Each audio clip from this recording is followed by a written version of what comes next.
नमस्कार, मी अभिमन्यू पाखर सांगवे KYC न्यूजमध्ये आपलं स्वागत करतो. निलंगा नगरपालिकेच्या निवडणुकीमध्ये एक चर्चेतला चेहरा म्हणून त्यांची ओळख आहे. ज्यांचं कामच बरंच काही सांगून जातं. अशा या नगराध्यक्षपदाच्या उमेदवारीच्या बाबतीमध्ये आपण एक सर्वे केला, त्यांची माहिती घेतली. त्याबाबत आज आपण चर्चा करणार आहोत. नमस्कार.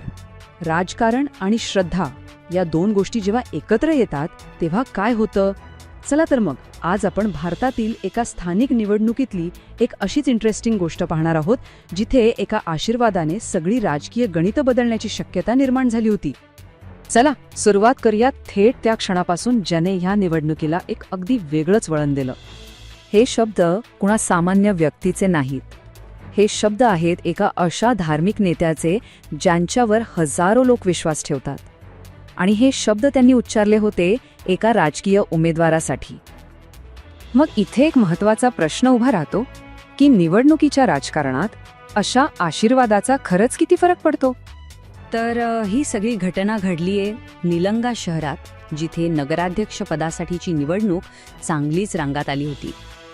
आता या राजकीय घडामोडींच्या केंद्रस्थानी कोण दोन व्यक्ती होत्या? चला ते पाहूया. तर बघा, एका बाजूला आहेत नगराध्यक्षपदाचे उमेदवार लिंबन महाराज रेशमे आणि दुसऱ्या बाजूला आहेत निलंग्यातील प्रसिद्ध हैदरवाली दर्ग्याचे सज्जादे सय्यद हैदर पाशा कादरी, ज्यांना समाजात खूप मान आहे. ठीक आहे, पण मग प्रश्न हा आहे की सज्जादे यांनी हा पाठिंबा दिलाच का? यामागे काय कारण होते? चला जाणून घेऊया. सज्जादे यांनी आपला पाठिंबा का दिला ह्याची 3 मुख्य कारणं त्यांनी स्पष्टपणे सांगितली. त्यांनी 3 गोष्टींवर भर दिला. एक म्हणजे रेशमे कुटुंबाची धर्मनिरपेक्ष मूल्य, दुसरं त्यांचा आत्तापर्यंतचा प्रामाणिक कारभार, आणि तिसरं म्हणजे त्यांचा पिढ्यानुपिढ्यांचा राजकीय अनुभव, जो प्रशासनासाठी खूप महत्त्वाचा असतो. सज्जादे यांनी खास करून या गोष्टीवर जोर दिला की हे कुटुंब सगळ्या समाजाला, सगळ्या धर्मांना सोबत घेऊन चालणार आहे आणि त्यांच्या मते एकाच चांगल्या नेत्यासाठी हा गुण सगळ्यात महत्त्वाचा असतो. म्हणजे बघा, हा पाठिंबा फक्त एका उमेदवाराला नव्हता, तर तो त्या कुटुंबाच्या जनसेवेच्या संपूर्ण परंपरेला होता. आणि शेवटी त्यांनी समाजाला एक थेट आवाहन केलं की या उमेदवाराला भरघोस मतांनी निवडून द्या. चला आता जरा हे समजून घेऊया की या एका भेटीचं महत्त्व नेमकं किती होतं. असं म्हणतात की उमेदवाराच्या या भेटीला लोकांचा खूपच चांगला आणि उत्स्फूर्त प्रतिसाद मिळाला. आणि या पाठिंब्यानंतर तर राजकीय वर्तुळात एकच चर्चा सुरू झाली. म्हणजे ही काही साधी भेट नव्हती, तर स्थानिक राजकारणाच्या बुद्धिबळातली ही एक मोठी आणि विचारपूर्वक टाकलेली चाल होती. निलंग्यात जे घडलं ते आपल्याला एका मोठ्या आणि महत्त्वाच्या मुद्द्यावर विचार करायला भाग पाडतं. आणि मग एक शेवटचा प्रश्न उरतो की आजच्या राजकारणात निवडणुकीची धोरणं जास्त महत्त्वाची आहेत की लोकांचे एकमेकांशी असलेले संबंध आणि सामाजिक विश्वास? निलंग्याची ही घटना तर दुसऱ्या बाजूनेच विचार करायला लावते, नाही का?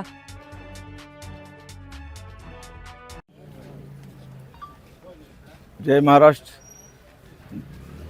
दादा पिरला आज जुम्मा रहने की वजह से मैं दुआ मांगने के वास्ते आया वाला हूँ. साहिब भी आए वाले, कल उर्स आने वाला है आगे के महीने में. पहली तारीख से उर्स भी स्टार्ट होता है. तो साहिब को जो आप बोले, बहुत मैं बोला तो दुआ आपकी लेने को तो आया हूँ. दादा पीर की दुआ है, तुम्हारी दुआ है. आप मैं भ्रष्टाचार मुक्त ऐसा काम करूँगा कि लोगों में ऐसा लगना चाहिए कि एक निलंगा एक अच्छा बना के आपके सबके दुआ से मैं करूँगा. नहीं, ये वोटर मेरे को अगर वोटिंग नहीं दिए तो अच्छा करेंगे, सब मिलके करेंगे. मेरा घर का आदमी कोई नहीं रहेगा, आप ही मालिक रहेंगे. मैं शौक बोल के आपका रहूँगा. साहिब ने जो बोले, बोलो साहिब को बोलने नहीं आता कैसा, वो साहिब सबका दुआ दे देते. आए बहुत तुम्हारे को आप दुआ देते. आपकी दुआ मेरे को होना चाहिए. आप सब लोग आए वाले आज दरगाह को आए, वो सब मेरे को एक बार दुआ आप दीजिए. मैं आपको चैलेंज देता हूँ. मैं मज़हब किसको देखा, मैं 18 पगड़ समाज के साथ रहता हूँ. मुस्लिम तो हमारा पहले से रिलेशन, घर के रिलेशन है. आज साहिब ने बोले सर के मेरे पास नहीं आते, लेकिन महाराज पते सही बात है. वो सब महिला मेरे पास आते और कुछ भी रहे तो मेरे पास छोटे मोटे घर के कुछ भी प्रॉब्लम हुए तो मैं मेरे काम नहीं दुआ लेता हूँ दादा पीर के, मैं बोलता हूँ बाबा उनका उनके आदर्श से हो गया है, बोलता हूँ मैं किया ऐसा कभी नहीं बोले वाला है। तो आपका सबका दुआ रहना। आने वाले 2 तारीख को सबने साहब के सामने बोलता आप सबकी दुआ दो, मशाल चिन्ह में। अब इस वक्त ये जो नगर परिषद का इलेक्शन चल रहा है, ये त्रिकोण इस वक्त ट्रायंगुलर फाइट हो चुकी है। सबसे हमारे लिए बात अच्छी क्या है, इस इलेक्शन के अंदर नीलंगा में 3 चीज़ें बहुत मशहूर हैं। एक है दादा पीर की दरगाह, पीर पाशा की दरगाह, उसके बाद हमारे महाराज। ये दोनों दरगाहों से भी हमारे महाराज का जो ये है संबंध बहुत अच्छा संबंध है।